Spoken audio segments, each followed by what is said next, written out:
jelata, mau sampaikan semua keluh kesah. Bekerjalah dengan hati, pakai empati, jangan banyak intrik, apalagi bikin taktik.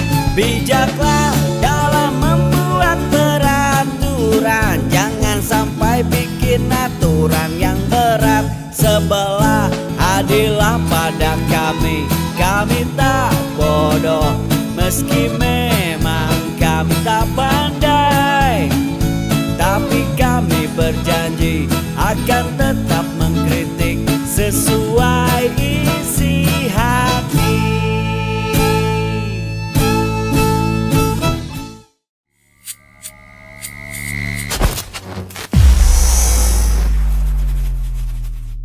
Karena konsep yang baik akan tertuang dalam penjelasan yang sistematis dengan kosakata yang benar dan bermakna jelas. Mari kita wujudkan Indonesia memiliki seorang pemimpin yang cakap, baik dalam logika agama maupun dalam rumus dan nalar kebangsaan. Kita songsong Indonesia baru yang jauh lebih adil dan sejahtera.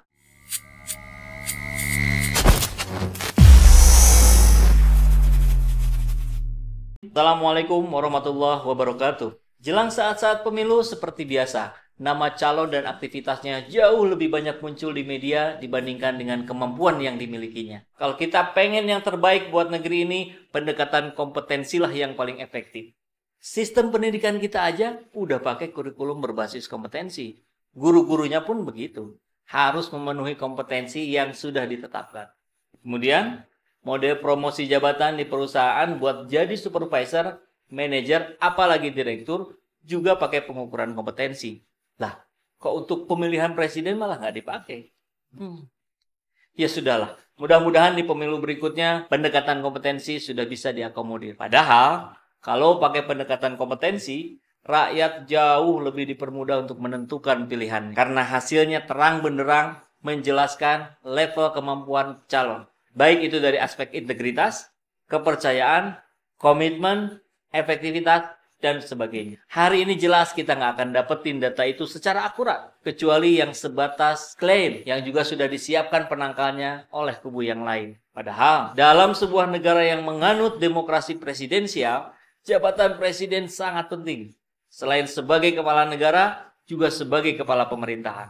Jadi, banyak hal sangat tergantung pada kepemimpinan presiden. Kegagalan presiden bisa mengakibatkan sistem demokrasi itu sendiri gagal diterapkan dalam prakteknya. Sedemikian penting jabatan presiden, sehingga cara memilihnya pun menjadi penting. Maka, untuk sobat yang akan memilih nanti, mau nggak mau harus lebih membuka mata, telinga, dan hati dalam proses memutuskannya.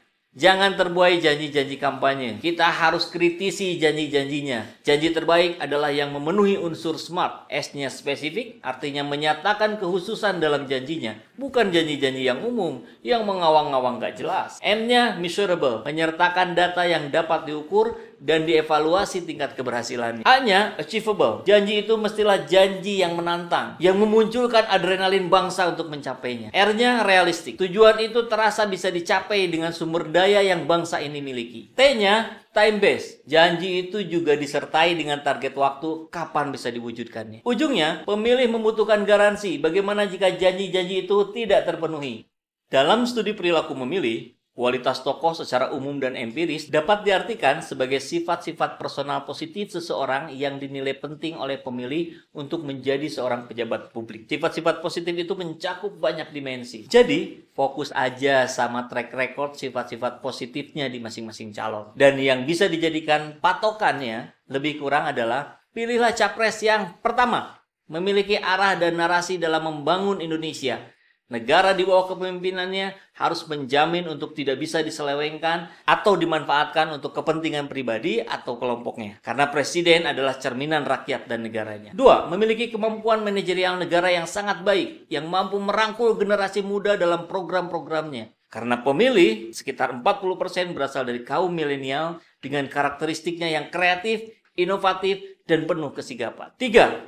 Memiliki gaya kepemimpinan yang mampu menyesuaikan dengan keragaman kemampuan dan kemauan bawahannya. Bukan gaya kepemimpinan yang hanya sebatas simbolik atau seremoni yang kosong makna dan orientasi.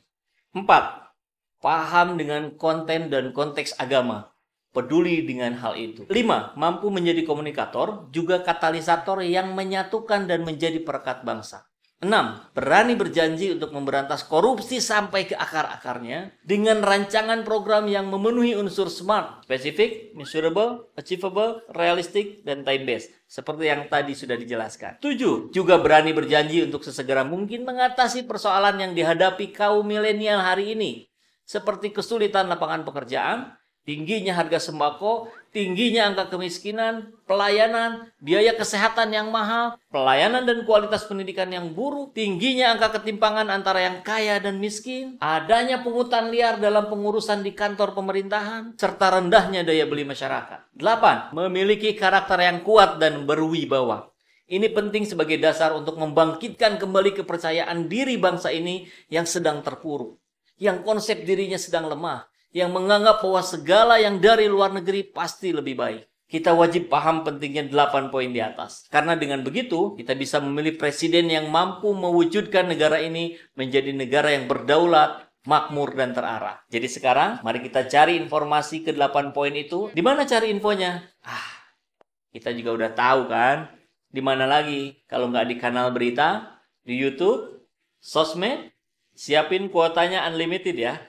Dan kita cermati baik-baik paparan calon presiden di debat capres. Karena konsep yang baik akan tertuang dalam penjelasan yang sistematis dengan kosakata yang benar dan bermakna jelas. Mari kita wujudkan Indonesia memiliki seorang pemimpin yang cakap, baik dalam logika agama maupun dalam rumus dan nalar kebangsaan. Kita songsong Indonesia baru yang jauh lebih adil dan sejahtera.